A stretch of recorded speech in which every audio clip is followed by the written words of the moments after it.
안데르센 동화 중에 미운 새끼 오리라고 아시죠?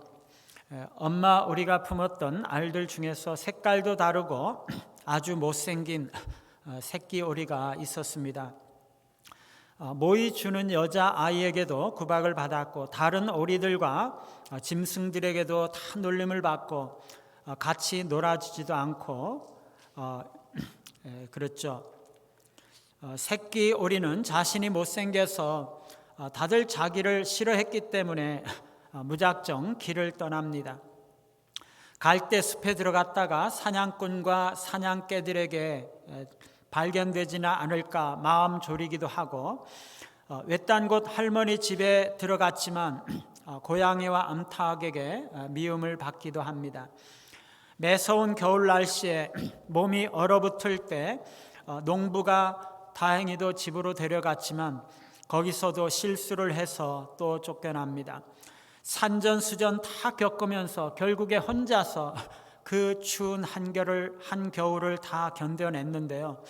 찬바람이 수그러드는 어느 날 그가 백조를 만나면서 저 백조는 혹시 나와 놀아주지 않을까 생각을 하고 있었는데 어느새 자기 자신이 너무나 아름다운 백조가 되어 있다는 것을 발견하는 것이죠.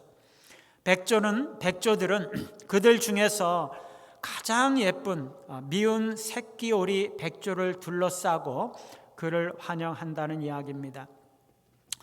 여러분, 제가 대학교 4학년 여름방학 때 알바를 한 적이 있는데요. 어떤 회사 사무실에서 약 10여 명의 학생들이 함께 알바를 했습니다. 그 중에 가톨릭 신자가 한 명이 있었고요. 기독교 신자는 저 혼자였어요. 처음에 모든 알바생들이 서로 친하게 친절하게 대하고 아주 잘 지냈는데요. 제가 기독교인이라는 것을 어느 순간에 밝히고 난 이후에는 정말 썰렁해졌어요. 저에게 말을 걸어주거나 같이 이야기하려는 사람이 없더라고요. 정말 그때 제가 왕따가 되었습니다. 그나마 그 가톨릭 학생이 가끔 말을 걸어주어서 얼마나 고마웠는지 모릅니다. 그래서 그나마 좀 괜찮았는데 다른 불신 대학생들과는 정말 불편하고 마음이 힘들었습니다. 여러분, 그리스도인들은요 미운 새끼 오리와 같습니다. 세상 모든 사람들에게는 미움과 따돌림을 받지만 하나님에게는 선택받은 존귀한 하나님의 자녀라는 거죠. 이것은요 어쩔 수가 없어요. 그리스도인들은요 개종할 때부터 미운 새끼 오리가 되는 것이에요. 왜 그렇습니까? 이 세상은요 하나님을 떠났기 때문이에요. 이 세상은 하나님을 미워합니다. 그래서 하나님께서 보내신 그리스도도 미워하고요, 그리스도께서 사랑하시고 구원하신 교회와 성도들도 미워하는 거죠. 교회와 그리스도인들이 이 세상에서 미움을 받는 것은 어쩔 수가 없어요. 당연한 거죠. 스승이 미움을 받았는데 제자가 미움을 안 받을 수가 없는 것이죠. 그러나 미운 새끼 오리는 하나님께 선택을 받아서 백조가 되는 것처럼 그리스도인들은 세상에서 미움을 받지만 하나님의 선택을 받아서 영광스러운 하나님의 자녀가 되는 것이죠. 우리 주님은요 우리가 이 세상에서 환난을 당하는 것은 너무나 당연하다라고 말씀하고 있어요. 왜 그렇습니까? 세상이 그리스도를 미워했기 때문이죠. 우리가 이 세상에서 어려움을 당하고 환난을 당하는 것은 너무나 당연합니다. 그러나 오늘 말씀은요 우리가 세상을 이길 수 있다고 말씀하고 계세요. 오늘 우리는 세상을 이기는 비결을 세 가지로 살펴보겠습니다. 첫째, 하나님의 진리를 더 깊이 깨달아갈 때 이길 수가 있다는 것이에요. 애들이 아주 어린 애들이 호기심이 생겨서 아기가 어떻게 생기나요? 이렇게 그 부모들에게 질문하면 그 질문에 대해서 대답할 때 좀 난처하죠. 애들에게 자세히 설명을 해 주어도 이해를 못할 것이고 오히려 정확하게 설명해 주는 것이 애들에게 도움이 되지 않기 때문입니다. 애들에게는요, 애들 수준으로 알아야 할 것과 또 알 수 있는 것들의 한계가 어느 정도는 있는 거죠. 요즘에는요, 암에 걸려도 의사가 무슨 암 몇 기다 이렇게 다 이야기를 해주죠. 환자 본인에게도 거의 다 이야기를 해줍니다. 웬만하면 암이라도 치료가 가능하고 그렇지 않더라도 본인이 아는 것이 정당하고 또 유익하다고 생각을 하는 거죠. 그런데 전에는요, 그걸 본인에게 이야기를 안 했어요. 이술이 발달이 되지 않아서 암은 거의 대부분 사망 선고나 다름없다고 생각을 했기 때문에 환자에게 감당할 수 없는 고통을 안겨줄 뿐이라고 생각을 했기 때문이죠. 우리는요, 종종 이걸 저 친구에게 알려야 돼 말아야 돼 이렇게 고민할 때가 있습니다. 그가 이거를 받아들일 준비가 되어 있고 그에게 도움이 될지 그렇지 않을지 모르기 때문인 것이죠. 오늘 예수님은요, 그동안 제자들에게 모든 진리를 다 가르쳐 주었던 것은 아니라고 말씀하세요. 이것을 비유로 너희에게 일렀거니와 때가 이르면 다시는 비유로 너희에게 이르지 않고 아버지에 대한 것을 밝히 이르리라. 지금까지는요, 예수님께서 제자들에게 비유로 가르치셨어요. 그런데 때가 이르면 비유로 말씀하시지 않고 직설적인 표현으로 직접적으로 말씀을 하시겠다는 것이에요. 여러분, 여기서 비유라는 단어는요, 우리가 일상적으로 쓰는 그 일반적인 의미의 비유라는 말과는 원어상 다른 의미예요. 보통 쓰는 비유는 영어로 패러블이라고 그러죠. 헬라어로 파라볼레인데요. 오늘 본문의 비유는 파로이미아입니다. 파로이미아. 물론 이 둘이 거의 다 비슷한 뜻을 가지고 있지만 오늘 본문의 비유는 추가적으로 숨겨진 의미를 담고 있는 암시적인 표현, 이런 의미를 담고 있어요. 예수님께서 제자들에게 말씀하실 때 모든 것을 다 명확하게 말씀하시지 않고 어느 정도는요, 애매하고 두리뭉실하게 말씀을 하셨다는 뜻이에요. 모든 것을 명확하고 상세하게 말씀하시는 것이 제자들에게 도움이 되지 않는다고 생각을 하셨기 때문에 대충만 말씀을 하신 것이에요. 예를 들면은 예수님의 죽음과 부활에 대한 예고나 자신의 신성에 대해서 직접적인 표현을 사용하지 않으시고 비유적인 표현을 사용하셔서 애매하게 말씀을 하셨다는 것이에요. 17절에 보니까요, 제자들이 조금 있으면 나를 보지 못하겠고 또 조금 있으면 나를 보리라 하시며 또 내가 아버지께로 감이라 하신 것이 무슨 말씀이냐 그러면서 예수님께서 하신 이 말씀을 이해하지 못하고 있는 것이에요. 여러분, 우리도 이 말이 예수님의 죽음과 부활과 승천을 의미하는 것이다 이렇게 해석을 해 주니까 알지, 우리가 만일 제자들처럼 예수님께서 하시는 이 말을 처음 들으면 이게 무슨 말인지 알겠어요? 조금 있으면 이게 뭐지? 조금이라는 게 뭐야? 이게 얼마나, 이게 몇 시간이라는 거를 말하는 건지 몇 년을 말하는 건지 이게 무슨 뜻인지 모르는 거죠. 나를 보지 못할 것이다, 나를 볼 것이다, 아버지께로 간다, 이게 도대체 무슨 말이야? 그렇지 않겠습니까? 전에는요, 예수님께서 이렇게 아주 애매하게 상세한 부분은 감추시고 대략적으로만 말씀을 하셨다는 것이에요. 그런데 오늘 28절에 보니까요, 예수님께서 분명하게 말씀을 하고 계세요. 내가 아버지에게서 나와 세상에 왔고 다시 세상을 떠나 아버지께로 가노라. 물론 여러분, 이 말씀 자체가 예수님께서 그때 하신 말씀을 다 기록하고 있는 것이 아니라 요약적인 형태로 기록을 하고 있는 것이고 실제는 더 상세한 다른 말씀들이 있었다고 생각을 하는 것이 맞습니다. 예수님께서 누구신지, 그가 이 땅에 어떻게 해서 오셨는지, 어떤 사명을 감당하시고 하나님께로 돌아가실 것인지, 그 예수님의 존재와 사역에 대해서 분명하게 설명을 하고 있는 것이죠. 그랬더니 제자들이 어떻게 반응을 합니까? 29절에 보니까 지금은 밝히 말씀하시고 아무 비유로도 말씀하지 아니하시니 이제 우리가 알겠습니다. 분명하게 명확한 말씀으로 말씀해 주시니까 이제 확실히 알겠네요. 그 말입니다. 예수님은 하나님의 아들이시고 하나님께서 보내셔서 이 땅에 오시고 죄인들을 위해서 십자가 고난 받으시고 피 흘려 죽으시고 부활하시고 하나님 아버지께로 돌아가신다는 거죠. 예수님께서 지금 이 말씀을 하시는 건데요, 여태까지는요 예수님께서 제자들에게 이 모든 것을 상세하게 말씀을 못했다는 것이에요. 왜 그렇습니까? 이해할 수 있는 준비가 안 되어 있다는 것이에요. 말했어도 못 알아들었을 것이기 때문이에요. 여러분, 예수님께서 하나님의 아들이신 것을 믿습니까? 안 믿습니까? 믿죠.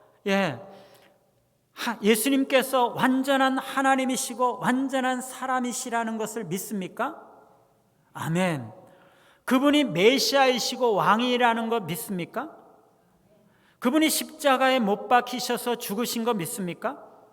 그분이 우리의 죄를 위해서 고난받으시고 피 흘리신 거 믿습니까?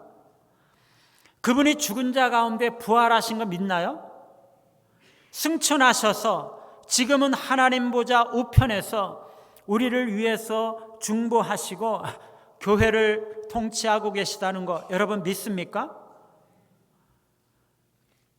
아멘. 믿어요. 여러분, 이거요 너무나 대단한 거예요.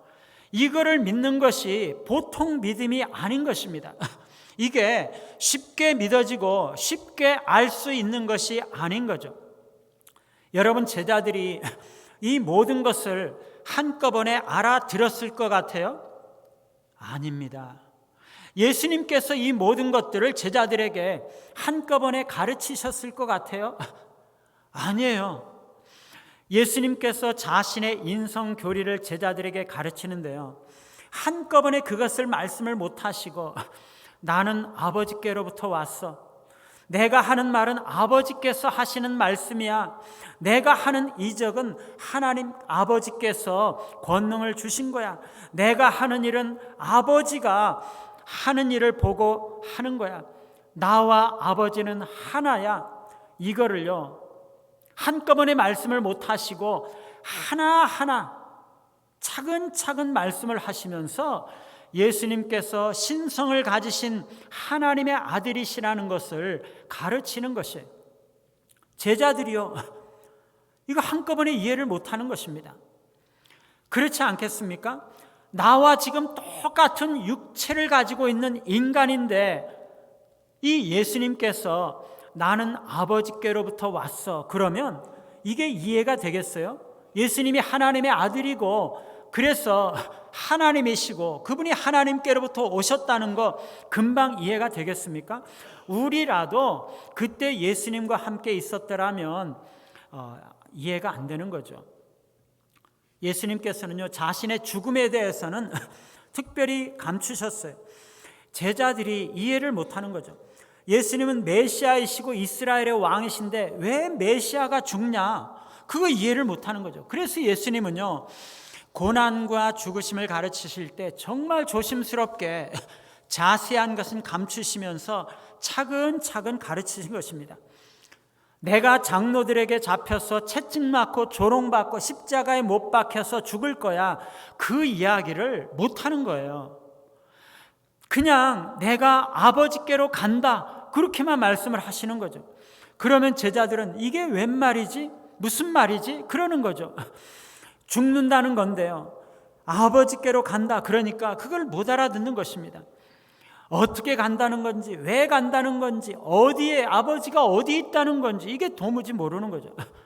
여러분, 왜 그거를 한꺼번에 이야기를 못합니까? 받아들일 준비가 안 돼 있는 것이에요.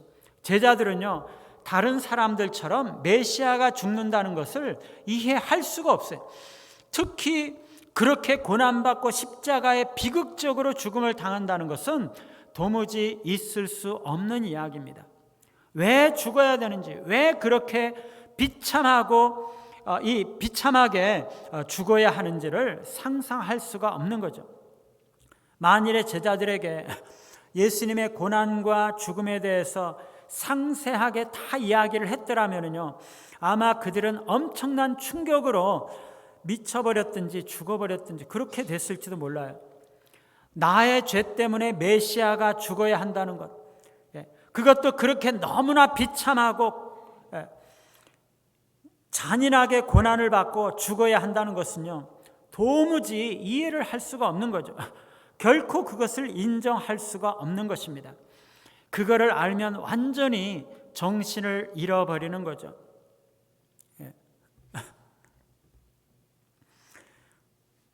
그런 하나님을, 예수님을 그렇게 하시는 하나님을 도무지 이해를 못하고 신앙을 다 잃어버리게 될 것입니다. 예수님은요, 제자들이 그럴 것을 알기 때문에 그것을 한꺼번에 이야기를 못하고 비유로 아주 애매하게 알쏭달쏭 조금씩 그들이 깨달을 만큼, 받아들일 만큼만 말씀을 하시면서 지금까지 그들의 신앙을 키워오신 것이에요. 사랑하는 여러분, 우리는요, 하나님의 많은 진리를 모르고 있고 또 모른 채 살아가고 있어요. 하나님이 어떤 분이신지, 그리스도가 누구시고 어떤 분이신지, 그리스도께서 고난받으시고 죽으신 것이 어떤 의미인지, 십자가 사랑이 무엇인지, 구원이 뭔지, 천국이 뭔지, 이거 다 아는 것 같은데요, 우리는 다 안다고 생각을 하는데 사실은 너무나 모른 채 살아가고 있다는 것이에요. 암시적으로만 대충 애매하게만 알고 있는 것이지 숨겨진 깊은 의미를 잘 모른 채 신앙생활하고 있다는 것이에요. 여러분, 물론 우리가 하나님의 깊은 진리를 모른다고 해서 우리의 구원을 잃어버리는 것은 아니에요. 그러나 그 안에 더 깊은 은혜가 담겨 있고, 더 깊은 생명이 담겨 있고, 더 깊은 진리가 담겨 있다는 것이에요. 우리는요, 하나님의 진리를 더 깊이, 더 상세하게 알려고 노력을 해야 돼요. 왜요? 그것이 우리에게 자유를 가져오고 우리가 이 세상에서 승리할 수 있는 비결이 되기 때문이에요. 오늘 예수님은요, 지금까지는 너희에게 비유로, 즉 대충만 알게 하셨는데 이제는 아주 상세하게 아버지에 관한 것을 깨닫게 해주시겠다고 말씀하고 계세요. 무엇에 관해서 깨닫게 해주시겠다고요? 아버지에 관해서, 하나님에 관한 진리인데요, 여러분, 이게 신앙의 기초가 되는 거죠. 어떤 면에서 기독교 신앙은요, 하나님에 관한 진리예요. 모든 기독교 진리는 하나님 교리와 연결이 되고 결국에 하나님에 관한 진리예요. 주님은요, 우리가 이것을 더 깊이, 더 상세하게 알아야 한다고 말씀하고 계시는 것이에요. 언제 상세하게 밝히 그렇게 깨닫게 해주시겠다는 거죠? 성령이 오실 때 그렇게 하시겠다는 것이에요. 성령께서 깨닫게 하실 때 우리는 하나님에 관한 진리, 신앙의 깊은 진리들을 더 깊이, 더 상세하게 깨닫게 되는 것이에요. 여러분, 우리가 세상을 이기는 것이 무엇입니까? 세상을 쫓아가지 않는 거죠. 세상의 유혹과 충동에 넘어가지 않고 죄를 짓지 않는다는 것을 말합니다. 세상은요, 끊임없이 하나님께 반역하면서 하나님의 말씀과 진리를 거부하고 하나님의 나라를 파괴하는 것이에요.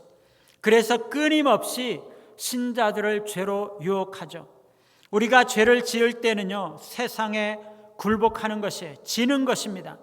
그러나 우리가 죄를 거부할 때는 세상을 이기는 거죠.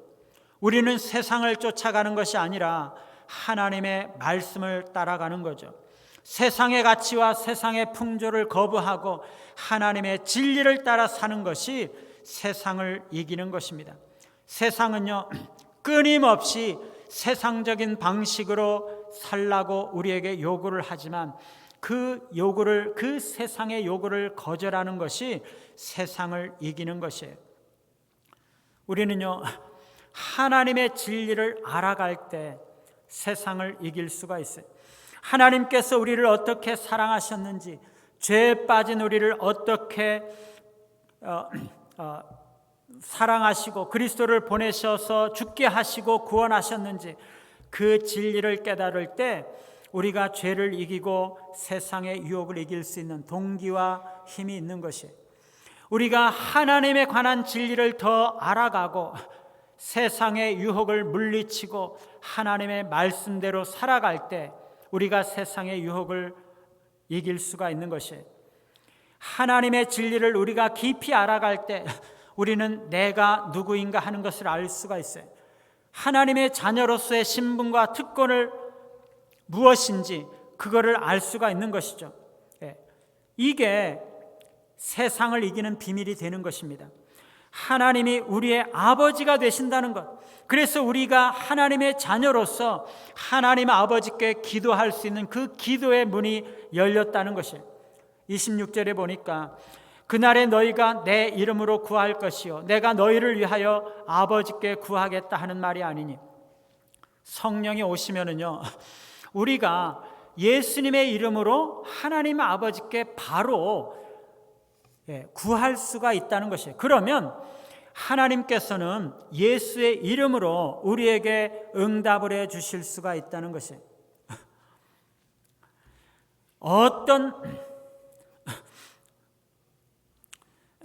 그 이전에는요, 그런 방식으로 이루어지지 않았어요. 제자들은요, 예수님께서 옆에 계시니까 무슨 문제가 있으면 예수님에게 달려가 가지고 인간적인 도움을 요청하는 것이에요.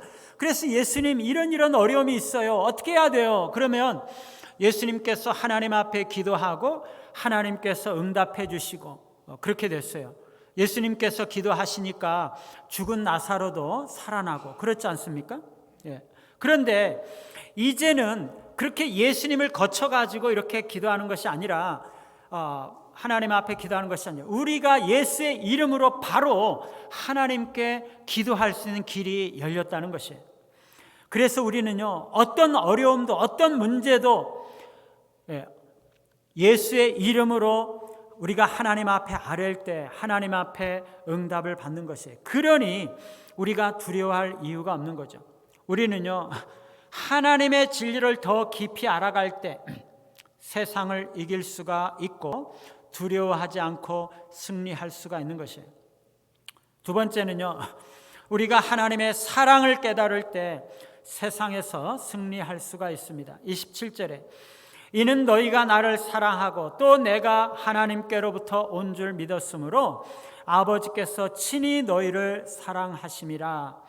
제자들의 특징이 뭡니까? 그리스도를 사랑하고 그리스도께서 하나님께로부터 오셨다는 것, 그리스도의 신성을 믿는다는 것입니다. 그리스도께서 하나님의 아들이심을 믿고 그를 사랑하는 것이 그리스도의 제자죠. 하나님은 그런 자들을 사랑하신다는 것입니다. 여러분, 다시 말하면요, 하나님께서 사랑하는 사람들에게는 어떤 일들이 일어난다고요? 하나님께서 보내신 분이시라는 것과 예수님께서 하나님에 대해서 말씀하시는 모든 것에 대해서 깨닫기 시작하게 된다는 것이에요. 하나님께서 사랑하시는 자들은요, 하나님의 진리를 깨닫게 된다는 것이에요. 우리가 하나님의 진리를 깨달아 알 때 가장 중요한 축복은요, 하나님께서 우리를 얼마나 사랑하시는지 그것을 깨닫게 된다는 것이에요. 우리가 하나님의 진리에 대해서 알지 못한 채 있으면요, 하나님께서 우리를 얼마나 사랑하시는지 잘 몰라요. 그런데 우리가 하나님의 진리에 대해서 알면 알수록, 십자가에 대해서 알면 알수록, 그리스도에 대해서 알면 알수록 하나님께서 우리를 얼마나 사랑하시는지를 더 깊이 깨달아 알 수 있게 된다는 것이에요. 우리가 하나님의 사랑을 깨닫는 것은요, 머리로만 하나님께서 나를 사랑하시는구나, 그거를 이해하고 동의한다는 것을 의미하는 게 아니에요. 하나님이 나를 사랑하신다고 하니까 그런가 보다, 사랑하시나 보다, 이렇게 아는 것이 아닙니다. 그럼 뭡니까? 하나님의 사랑을요 경험한다는 것이에요.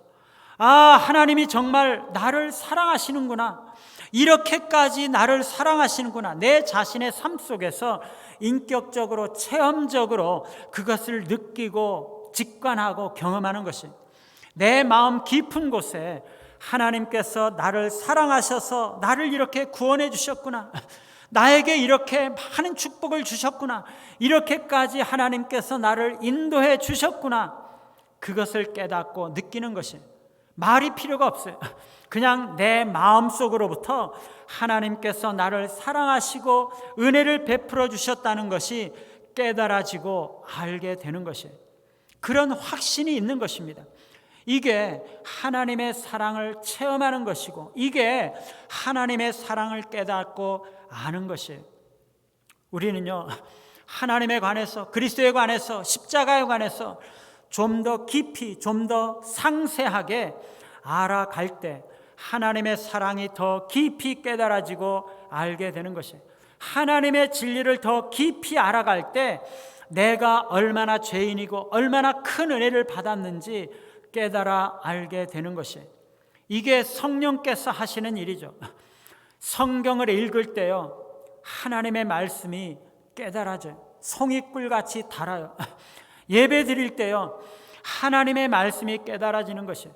하나님에 관해서, 하나님의 진리에 관해서 예배 드릴 때 이해가 되고 더 많이 깊이 깨달아지는 것이에요. 여러분 예배 드릴 때 여러분의 마음속에 하나님의 말씀이 들리고 그게 깨달아지고 계십니까? 성령께서 역사하고 계시고 은혜 주시고 계시는 것이에요. 성령의 은혜가 아니면은요 우리가 하나님의 말씀을 깨달을 수가 없어요. 뿐만 아니라 성령이 오실 때 어떤 일이 일어납니까? 우리 마음속에는요 예수님께서 나를 위해 죽으시고 부활하신 그 의미가 분명하게 깊이 새롭게 깨달아지는 것이에요. 그걸요 몰랐던 것이 아닙니다. 들어보지 못했던 것이 아니에요. 들어봤어요. 알아요. 아는데 그 전에는 그게 머리로만 알고 있었는데요 성령께서 오시면 이게 가슴으로 깨달아지기 시작하는 것이에요. 전에는요 내가 죄인이라는 것을 몰랐는데 성령님이 오시면은요 내가 했던 그 수많은 행위들이 죄악된 본성으로 행했던 것이고, 나는 정말 착하고 좋은 사람이라고 생각했는데 내가 얼마나 악한 본성이 내 안에 있는 사람인지, 흉악한 죄인인지 그게 깨달아지는 것이에요. 그러면서 주님의 사랑과 은혜가 갑자기 가슴으로 내 영혼 깊은 곳에서부터 복받쳐 올라오는 것입니다. 하나님의 사랑이 내 마음속에 물밀듯이 밀려오는 거죠. 눈에는 끊임없이 눈물이 흐르고 내가 얼마나 귀한 존재인가, 얼마나 사랑받는 존재인가, 하나님께서 나를 위해서 베풀어 주신 은혜가 얼마나 큰가, 그것을 깨달으면서 하나님의 사랑에 대한 깊은 확신이 넘치는 것입니다. 집안에 큰 어려움이 생겨서 힘들어하고 있는데 옆에 있는 형제 자매들이 그거를 알고 위로해주고 기도해주고 그럴 때 하나님께서 얼마나 나를 사랑하시는구나, 그 사람들을 통해서, 옆에 있는 그 사람들을 통해서 깨닫게 되는 것이에요. 우리 안에 하나님의 사랑에 대한 그런 확신이 있을 때 우리는 세상을 이길 힘이 생기는 것이에요. 우리가 세상에 어떤 환난을 당하고 있을지라도, 우리 인생 가운데 어떤 어려움과 시련을 경험하고 있을지라도 내 마음 중심에 나를 향하신 하나님의 사랑이 깊은 곳에서 샘솟듯 솟아나고 있고, 그게 여전히 내 안에 살아있고 느껴지고 경험되고 있다면 그 모든 시련과 어려움들을 감당할 수 있는 힘이 있는 거죠. 내 영혼 깊은 곳에 하나님의 사랑에 대한 확신이 솟아난다면 그동안 하나님을 떠나서 방황하고 있었던 그 모든 어둠의 그림자들이 다 거치고 어떤 시련이나 어려움도 감당할 믿음이 생기게 되는 것입니다. 우리가 하나님의 사랑을 깨달을 때, 그것을 우리의 마음에 확신하게 될 때 우리는 이 세상을 이길 수가 있는 것입니다. 세 번째로, 그리스도께서 승리하셨다는 것을 알 때 우리는 세상을 이길 수 있어요. 33절에 이것을 너희에게 이르는 것은 너희로 내 안에서 평안을 누리게 하려 함이라. 세상에서는 너희가 환난을 당하나 담대하라, 내가 세상을 이기었노라. 예수님께서 제자들에게 지금 말씀하고 계시는 고별 설교는요, 그 목적이 그들로 하여금 그리스도 안에서 평안을 누리게 하려는 것입니다. 우리가 그리스도 안에서 우리 영혼이 쉼을 얻고 내적인 평안을 얻고 그리스도와 긴밀한 교제를 나눔으로써 생명과 은혜와 위로를 얻기 위한 것이죠. 여러분, 우리가 세상에서 시련과 어려움들을 당한다는 것은요, 그때 우리가 승리한다는 것은 그런 어려움들이 사라지는 것을 말하는 것이 아니에요. 우리가 문제를 만나서 어려워하고 있을 때 그 문제가 끝나야지만이, 해결되어야지만이 승리가 아니에요.